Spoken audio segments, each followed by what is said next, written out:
কথা হচ্ছে শওকত মোল্লাদের মতো চুনোপটি নেতার কথা আমি পাত্তা দিই না। আমার লড়াই সরাসরি মমতা ব্যানার্জির বিরুদ্ধে, আমার লড়াই সরাসরি শুভেন্দু অধিকারীদের বিরুদ্ধে। যে শওকত মোল্লা যে পদে আছে সেই পদের নেতা তৃণমূলে অন্তত 400 আছে। সুতরাং ওই চুনোপটির কথা শুনে আমাকে হইলে করতে হবে এ ধরনের ব্যাপার না। প্রসঙ্গ যখন এসছে একটা কথা বলবো, আমাকে হারাবার উনি অত কেন মনে বাসনা। আমার লড়াইটা কার পক্ষে? আমার লড়াইটা দলিতের পক্ষ নেই, আমার লড়াই আদিবাসীর পক্ষ থাকে, আমার লড়াইয়ে পিছিয়ে বর্গের মুসলমানদের হয়ে কথা বলে, আমার লড়াইয়ে 26,000 যে চাকরি বাকি রয়েছে, বৈধ পন্থায় যারা চাকরি পেয়েছে তাদের চাকরি ফিরিয়ে দেওয়ার লড়াই। আমার লড়াইটা হচ্ছে অভয়ার বিচার পাওয়ার লড়াই, আমার লড়াইটা হচ্ছে পরিযায়ী শ্রমিকের সাথে থাকা লড়াই। আমাকে হারানোর জন্য এত করে লেগেছে কেন? একবারের জন্য শুভেন্দু অধিকারী নাম নিচ্ছে না কেন?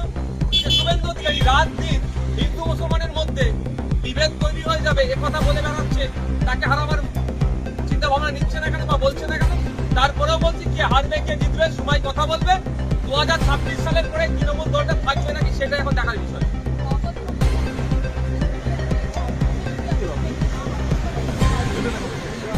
উনি অনেক কথা বলেছিলেন মমতা ব্যানার্জি সম্পর্কে, যখন তিনি সিপিএম এ ছিলেন অনেক গল্প শুনিয়েছিলেন। বাস্তবের সাথে কি হচ্ছে? আর উনি ওনার যে চ্যালেঞ্জ, আমি মমতা ব্যানার্জির সাথে আমার চ্যালেঞ্জ, চুনোপুটিদের কথা আমি পাত্তা দিই না।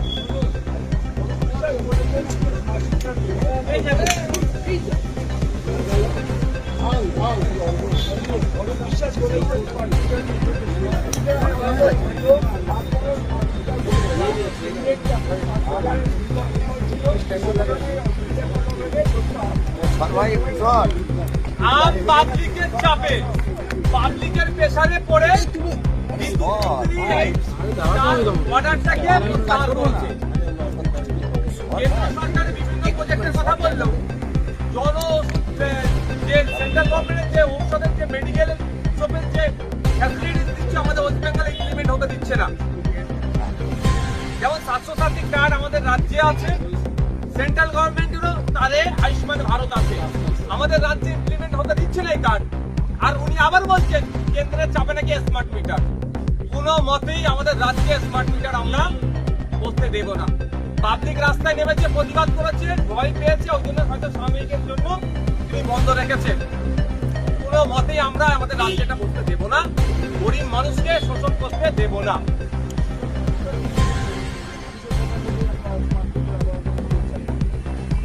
সুকান্ত মজুমদার কখন কি বলে উনি জানেন না।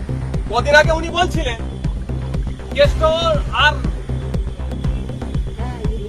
কাজলের ঝামেলা নিয়ে উনি কেস্টের পক্ষে আছেন।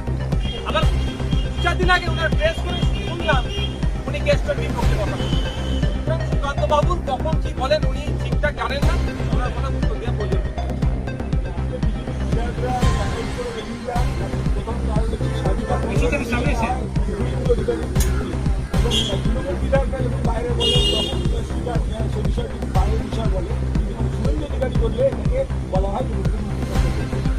গতকাল লিডার অফ অপোজিশন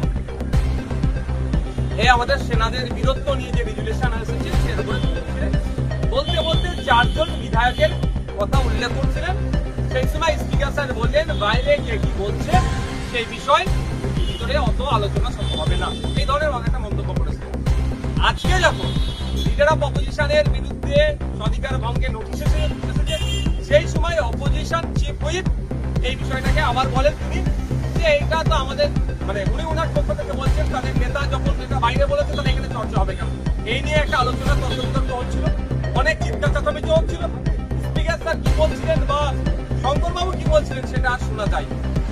আমি শুধু একা শুনতে পাইনি এরকম ব্যাপার নয়, যারা বিধানসভার মধ্যে রিপোর্টার সেকশনে যারা জব করছেন তাদেরও দেখবেন খোঁজ নিয়ে তারাও বুঝতে পারেনি যে কি চিন্তা তাদের ইতিমধ্যে কি কথা হয়েছে।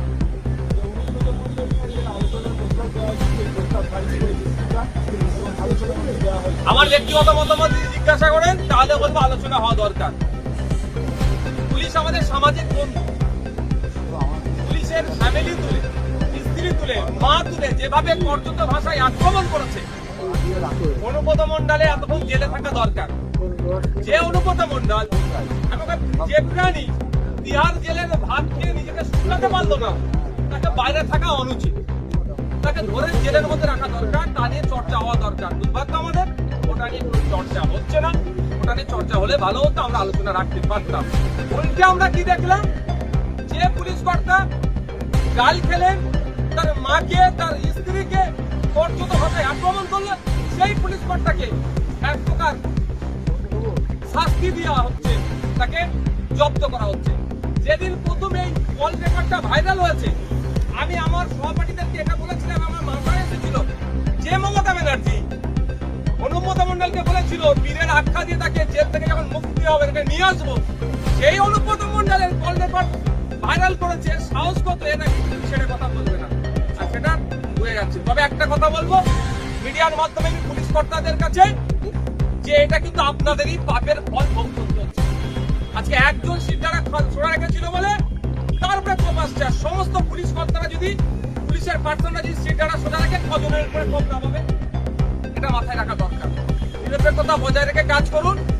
আজকে দেখুন দুর্ভাগ্য আমাদের, এত বড় গালাগালি দিল, পুলিশদের অপমান করলো, সিভিলিয়ান রাস্তায় নামতে দেখেছেন আপনারা? দেখেননি কেন? ডাক্তারের উপরে আক্রমণ হলে সাধারণ মানুষ রাস্তায় নেমে প্রতিবাদ করে, টিচারের উপরে আক্রমণ হলে সাধারণ মানুষ রাস্তায় নেমে প্রতিবাদ করে, আর একটা পুলিশের উপরে আক্রমণ হলো সাধারণ মানুষ কিন্তু রাস্তায় নামলো না। পুলিশের নিরপেক্ষতা নিয়ে পুলিশের প্রতি সাধারণ মানুষের কি মানে বিরূপ চিন্তা ভাবনা তৈরি হচ্ছে, এটাও কিন্তু পুলিশ বন্ধুদেরকে ভাবতে হবে। পুলিশকে আমরা আমাদের কোনোদিন শত্রু ভাবি না, আমাদের সামাজিক বন্ধু ভাবি তাদেরকে। পুলিশদেরকেও তার যে দায়বদ্ধতা আছে সেটাও পালন করতে হবে। কিচ্ছু হবে না, ওসব রিপোর্ট করলে ঘোড়ার ডিম হবে। ন্যাশনাল হিউম্যান রাইটস কমিশন যাকে নটোরিয়াস ক্রিমিনাল বলেছে, বাইরে দাঁড়িয়ে ঘুরছে, বড় বড় নিদান দিচ্ছে, ন্যাশনাল হিউম্যান রাইটস কমিশনের দেওয়া সার্টিফিকেটে এখন জেলে ভাত যাচ্ছে না। আর ওই রকম কত কমিশন আসতে গেলে পশ্চিমবাংলাতে ওই তৃণমূলকে এখন সমালোচনা হচ্ছে, বিজেপি আমার মনে হয় বিজেপি পাঠাচ্ছে ড্যামেজ কন্ট্রোল করার জন্য। আমরা ভাববো কিছু একটা হবে, রিপোর্ট চাইবে ঘোড়ার ডিম হবে। আমি অন ক্যামেরা বলছি, এই রিপোর্ট নিয়েও অনুব্রত মণ্ডলের একটা প্রশ্ন মিলাতে পারবে না, কারণ এই অনুব্রত মণ্ডলের নেত্রীর সাথে তৃণমূলের যে নেত্রী তার সাথে বিজেপির সুসম্পর্ক আছে।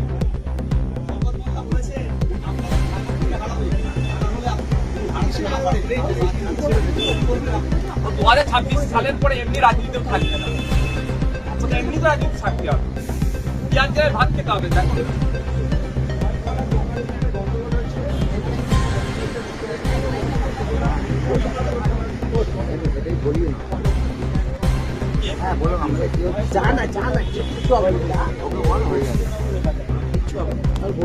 দেখুন কি হচ্ছে বিস্তারিত আমি জানিনি, তবে একটা কথা আমি বলবো, সাধারণ মানুষ কেউ আইন হাতে তুলে নেবেন না। সাথে সাথে প্রশাসনের উদ্দেশ্য এটা বলবো যে অবৈধভাবেও যদি বসবাস করে তারা